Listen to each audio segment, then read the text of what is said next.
Madame, mademoiselle, monsieur, bonjour et bienvenue dans ce magazine où nous poursuivons notre découverte de la synodalité avec le professeur Arnaud Join-Lambert, professeur de théologie pratique à l'Université catholique de Louvain. Professeur, bonjour. Bonjour. Je voudrais revenir sur cette notion de synodalité. On l'a vu au niveau diocésain, que comme 1000 diocèses sur les 3000 au niveau mondial ont déjà vécu un synode. Un seul en Belgique tournait. Mais cette synodalité n'est pas qu'une question liée à l'Église locale, l'Église diocésaine. Elle peut même se vivre au niveau plus microscopique, j'allais dire, paroissial.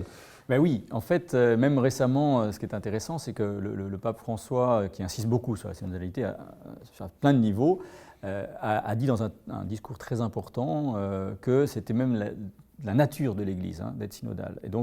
Et il a même dit que c'était ce que Dieu attendait de l'Église pour le 3e millénaire, qu'elle soit synodale. Donc il y a un pape qui dit que voilà, Dieu attend de l'Église, et dans un discours très officiel, très construit. Et donc, évidemment, ça veut dire que ce n'est pas que au niveau des diocèses ou au niveau universel, c'est aussi au niveau très très local des communautés, c'est-à-dire des paroisses, on pourrait dire aussi des congrégations religieuses, des équipes de vie, de spiritualité. Enfin, c'est-à-dire que c'est une manière d'être au monde, une manière d'être entre soi et d'annoncer l'Évangile, qui est la dignité de tous. On pourrait se faire référence ici peut-être à une citation qui est assez forte, je trouve, dans la Constitution sur l'Église de Lumen Gentium, au Concile Vatican II, qui dit qu'il est donc clair, c'est évident, que tous, peu importe l'état et le rang, est appelé à la plénitude de la vie chrétienne. Donc ce tous. Et donc l'Église qui se comprend comme vraiment le tous, eh bien, en un lieu, c'est quoi ? C'est pas simplement celui qui sait, celui qui a une mission, celui qui est ordonné, c'est tous les fidèles finalement, tous ceux qui ont la foi et qui vivent cette foi, c'est-à-dire l'union au Christ, la tentative d'union au Christ, l'annonce de l'Évangile, eh bien, sont appelés à chercher ensemble comment vivre cette foi et comment la vivre entre eux déjà. Et donc c'est tout ce qui peut être un conseil, une équipe, quoi mettre en œuvre pour mieux vivre la foi. Et puisque l'Église est, je dirais, par nature missionnaire, elle n'est pas tournée sur elle-même et elle n'est pas sa propre finalité, c'est aussi chercher ensemble comment annoncer l'Évangile, mais de manière très proche, dans un quartier, dans un village. Et donc c'est ça, une synodalité, je dirais, c'est aussi la proximité, vraiment, avec ceux qui sont dans mon quotidien et qui se reconnaissent croyants, chercher ensemble les bonnes voies pour vivre et annoncer la foi chrétienne. Mais cette synodalité, quelque part, elle doit se préparer. Est-ce que les prêtres qui sont en charge d'une paroisse, etc., sont formés à la synodalité ? Alors, en théorie, oui.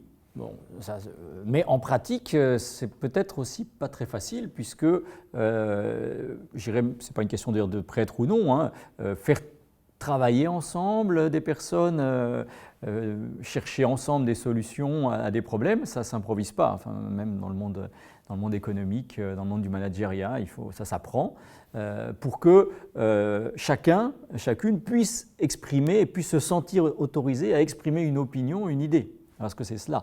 La synodalité, disons, dans une paroisse qui serait limitée aux 3-4 personnes très investies et formées, c'est déjà quelque chose.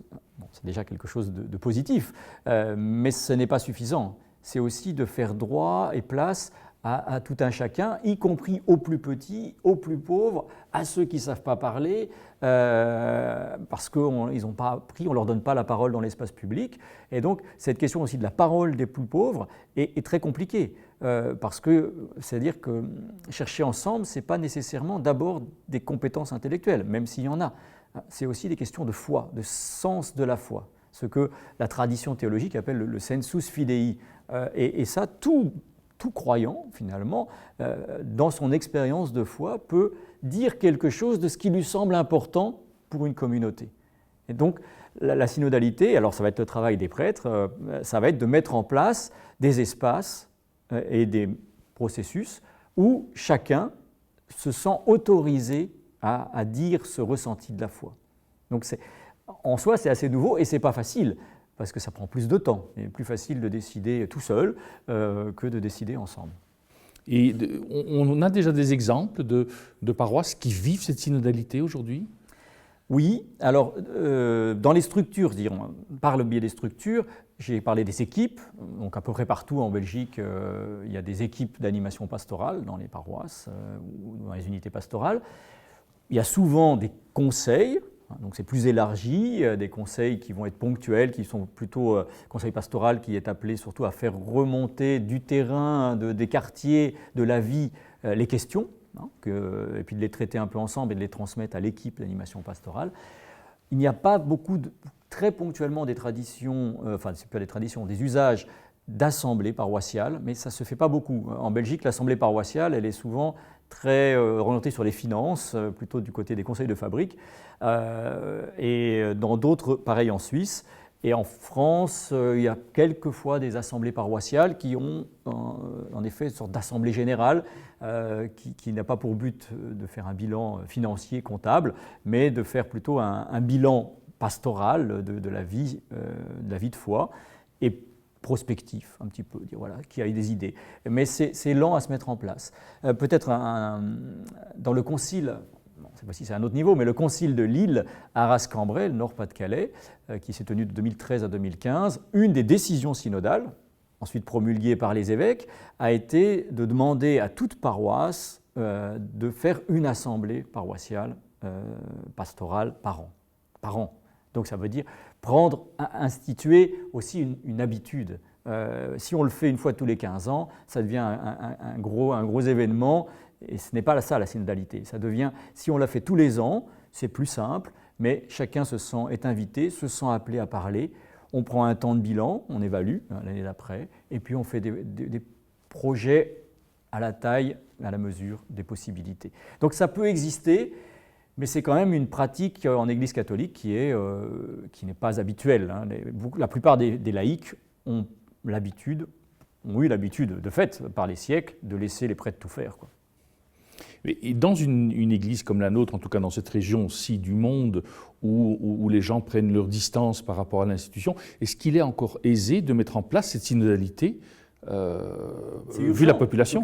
En tout cas, c'est urgent, parce que justement, dans la plupart des milieux professionnels, il y a des consultations, il y a des évaluations, les responsables rendent des comptes déjà à l'interne des structures, plus dans l'espace public, plus dans les médias. Donc, clairement, en Église, il n'y a pas le choix. On ne peut pas fonctionner autrement, sinon on n'est pas compris.